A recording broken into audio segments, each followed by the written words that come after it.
नमस्कार, जय हिंद, वंदे मातरम। एक बार फिर से आपका बहुत बहुत स्वागत है। आपको बता दें कि राजस्थान के अंदर विधानसभा चुनाव का बिगुल बजने के बाद में अब राजस्थान की राजनीति के अंदर अगर देखा जाए तो नया मोड़ आने वाला है। आपको बता दें कि राजस्थान के अंदर अब की बार कई पार्टियां मैदान के अंदर होगी और किसकी बनेगी सरकार, वो सबसे बड़ी अहम बात देखने को अब की बार मिलेगी। परंतु अगर राजस्थान के 200 विधानसभा सीटों की बात करें तो अब की बार कांग्रेस और बीजेपी का खेल बिगाड़ने के लिए अब की बार आम आदमी पार्टी और आरएलपी पार्टी दोनों मैदान के अंदर उतर सकती है।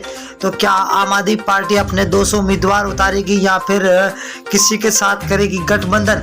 हम आपके बीच में चुनाव से पहले सी वोटर, टीम नाउन और फलोदी सट्टा बाजार का सबसे बड़ा सर्वे आज हम आपके बीच में लेकर हाजिर हुए। हर एक सीट के बारे में आपको बताएंगे कि अब की बार राजस्थान के अंदर किसकी बनती हुई नजर आ रही है सरकार और कौन मारेगा बाजी। ये सबसे बड़ी अहम बात आपके बीच में हम लेकर आए हैं। सबसे बड़ा सर्वे लेके आए हैं कि अब की बार राजस्थान के अंदर कौन सरकार बनाता हुआ दिखाई दे रहा है। अगर हम कांग्रेस की बात करें तो कांग्रेस के अंदर अब की बार सचिन पायलट ने अब की बार दखलंदाजी कर 2 गुट बनाने की तैयारियां शुरू कर दी है। तो बीजेपी के अंदर कई शहर ऐसे हैं जो मुख्यमंत्री के दावेदार पेश पर कर चुके हैं। तो हम आपके बीच में 200 सीटों का सबसे बड़ा सर्वे लेकर हाजिर हुए। हर एक सीट के बारे में हम आपको, जिले की बात करें तो बाड़मेर है। बाड़मेर के अंदर 7 सीटें, 7 में से बीजेपी को 2, कांग्रेस को 5, तो यहाँ पर अन्य को 0 सीट मिलती हुई दिखाई दे रही है।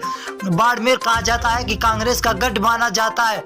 अगर हम भीलवाड़ा की बात करें तो कुल 7 सीटें, 7 में से बीजेपी को 3, कांग्रेस को 4, आम आदमी पार्टी को 0 और अन्य को भी 0। यहाँ पर भीलवाड़ा के अंदर बीजेपी और कांग्रेस दोनों बराबर की रणनीति पर चल रही है। अलवर की बात करें तो अलवर के अंदर 11 सीटें, जहां बीजेपी को 6, कांग्रेस को 5, आरएलपी यहाँ पर 0 पर है।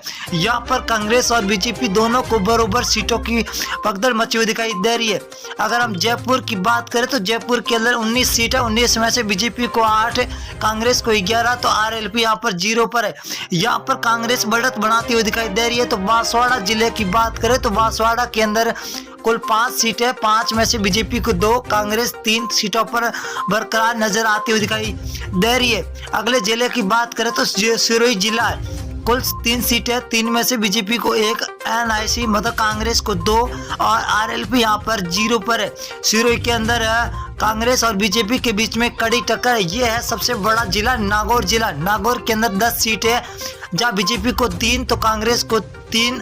यहाँ पर आरएलपी पार्टी हनुमान बेनीवाल 5 सीटों के साथ सबसे आगे चलते हुए दिखाई दे रहे। अगर हम डूंगरगढ़ की बात करें तो डूंगरगढ़ जिले के अंदर कुल 4 सीटें, यहाँ पर बीजेपी को 1 तो कांग्रेस को 3 सीटें मिलती हुई दिखाई दे रही है। आरएलपी यहाँ पर 0 है। यहाँ पर कांग्रेस बढ़त बना रही है। अजमेर की बात करें तो अजमेर की 8 सीटें, 8 में से बीजेपी को 3, कांग्रेस को 5, तो अन्य के खाते में 0 सीट जाती हुई दिखाई दे रही है। अगली विधानसभा क्या रुख करेंगे? बीकानेर है। बीकानेर के अंदर कुल 7 सीटें, 7 में से बीजेपी को 3, कांग्रेस को 3, तो आरएलपी को यहाँ पर 1 सीट मिलती हुई दिखाई दे रही है, जो हॉट सीट मानी जाती है बीकानेर के अंदर। अगर हम 12 जिला की बात करें तो 12 जिले के अंदर कुल 4 सीटें, 4 में से बीजेपी को 1 तो कांग्रेस को 3, आरएलपी यहाँ पर 0 पर है। यहाँ पर कांग्रेस तो सबसे आगे चलती हुई दिखाई दे रही है। अगर हम बात करें भीलवाड़ा की तो कुल 7 सीटें, 7 में से बीजेपी को 3, कांग्रेस को 4, तो आरएलपी 0 पर है। यहाँ पर बीजेपी और कांग्रेस के बीच में सीधी टक्कर होती हुई दिखाई दे रही है। अगर हम भरतपुर की बात करें तो भरतपुर के अंदर कुल 7 सीटें, 7 में से बीजेपी को 2, कांग्रेस 5 सीटों पर है, तो आरएलपी यहाँ पर 0 पर है।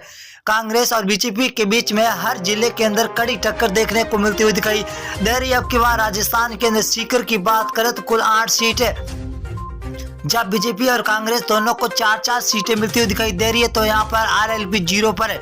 जोधपुर जिले की बात करें तो कुल 8 सीटें, 8 में से बीजेपी को 4, कांग्रेस को 4, आरएलपी को 0। यहाँ पर बीजेपी और कांग्रेस को दोनों को बराबर सीटें मिलती हुई दिखाई दे रही है। अजमेर जिले की बात करें तो अजमेर के अंदर कुल 8 सीटें, 8 में से बीजेपी को 2, कांग्रेस को 6, आरएलपी को 0 सीट मिलती हुई दिखाई दे रही है। यहाँ पर कांग्रेस भी बढ़त बना रही है तो बीजेपी भी बढ़त बनाती हुई दिखाई दे रही है। अगर हम बूंदी जिले की बात करें तो बूंदी के अंदर कुल 3 सीटें, जहां बीजेपी को 2, कांग्रेस को 1 तो आरएलपी को 0 सीट मिलती हुई दिखाई दे रही है।